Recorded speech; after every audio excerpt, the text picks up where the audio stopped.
Inflation rate sa Sorsogon nitong buwan ng Hunyo, pinakamababa sa buong rehiyon ng Bicol. Alamin natin ang buong detalye ng balita. Nasa linya sa Megapo Patrol number 10, Rosalie Casio. Bicol Network News Report!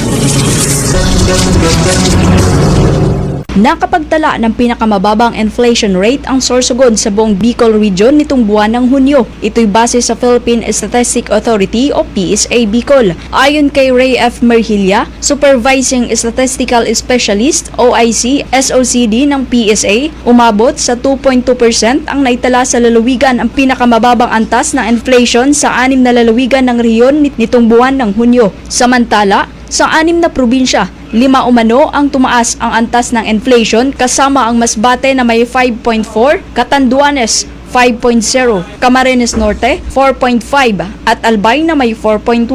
Kaugnay nito, kasama sa mga rehiyon sa labas ng National Capital Region na tumaas ang antas ng inflation nitong Hunyo 2024. Para sa Bicol Network News, Mega Patrol numero 10, Rose Casio, tatak tunay na serbisyo.